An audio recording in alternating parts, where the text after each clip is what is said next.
The scent of industrial cleaning supplies filled the air as Ethan Carter adjusted his janitor's uniform, the rough fabric foreign against his skin. He tightened his grip on the mop handle and glanced around the pristine corporate lobby of Carter Enterprises, the billion-dollar empire he had built from the ground up. Today, he wasn't CEO Ethan Carter. Today, he was just Ethan, the new janitor.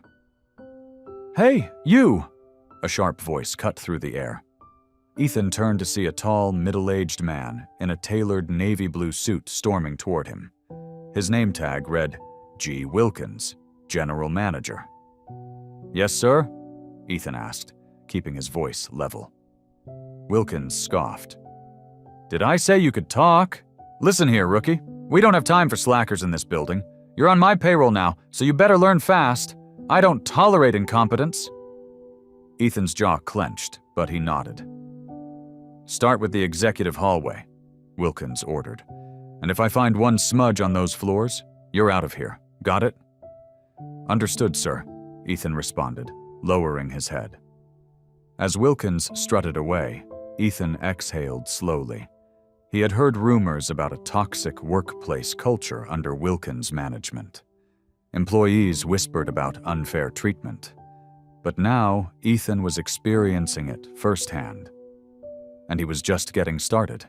Ethan maneuvered the mop across the marble floor of the executive hallway, his mind racing.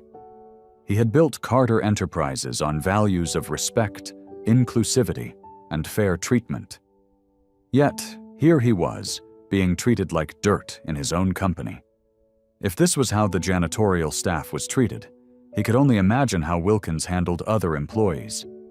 As he turned the corner, he heard hushed voices coming from a nearby conference room. "I don't care if she's pregnant. She's slowing down productivity. Cut her hours." Ethan's grip on the mop tightened. He peeked through the slightly ajar door and saw Wilkins speaking to a supervisor. "She's been with the company for 5 years, sir," the supervisor protested. "And I'm running a business, not a charity." Wilkins sneered. "You think Carter himself would care? He doesn't even come down to this level."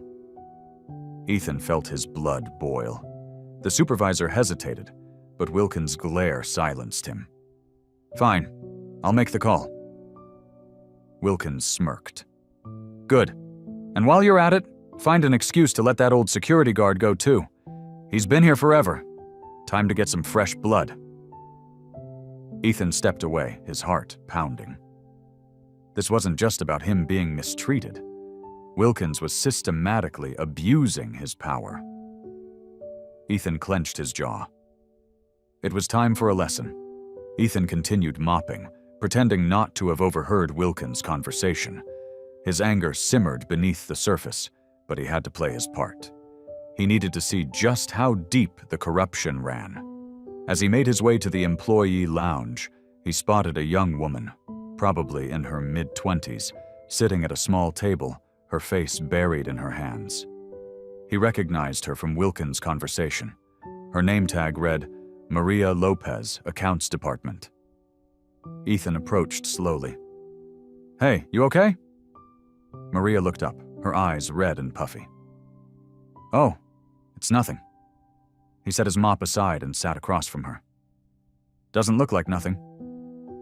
She hesitated before sighing. "I just got my hours cut. I don't know how I'm going to afford rent. I'm 7 months pregnant." Ethan frowned. "They can't do that.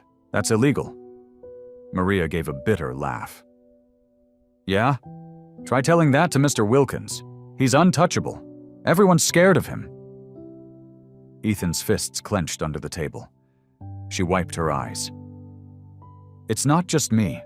Last week he fired Jacob, the security guard who's been here for 20 years. No warning, no severance, just tossed him out like trash." Ethan exhaled slowly, his rage threatening to boil over. This wasn't just about bad management, it was cruelty, and he wouldn't let it continue. He gave Maria a reassuring nod. "Stay strong, okay? Things might change sooner than you think." Maria forced a small smile.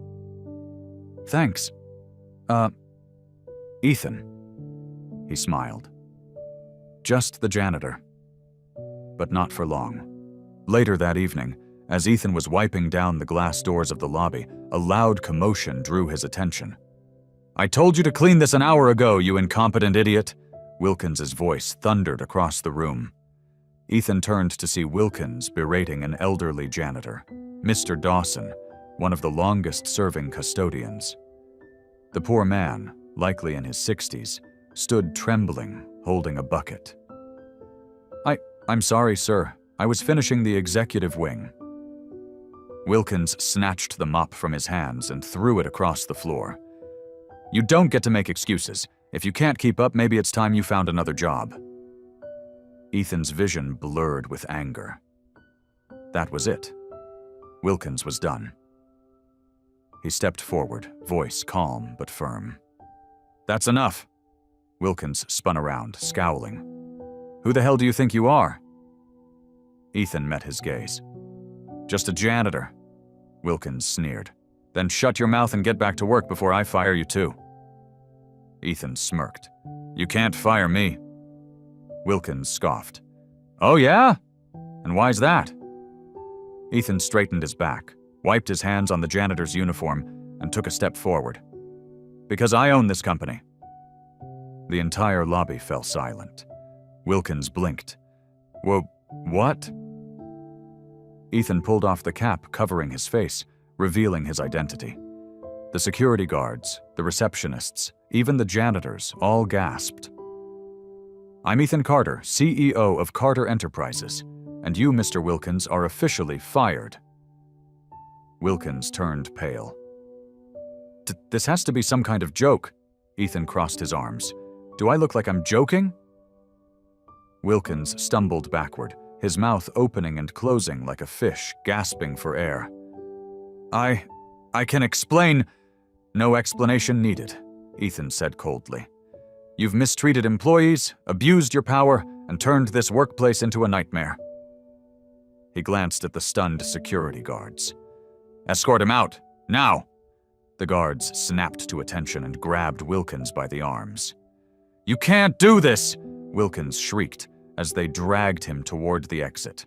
"I'm the manager, you can't—" The doors slammed shut behind him. Ethan turned to the stunned employees. "From this moment forward, things are going to change. No more mistreatment, no more corruption, and anyone who has been wronged will be taken care of." The entire room erupted into cheers. Maria, still in shock, covered her mouth. "Oh my God," Mr. Dawson wiped his eyes. "Thank you, sir. Thank you." Ethan smiled.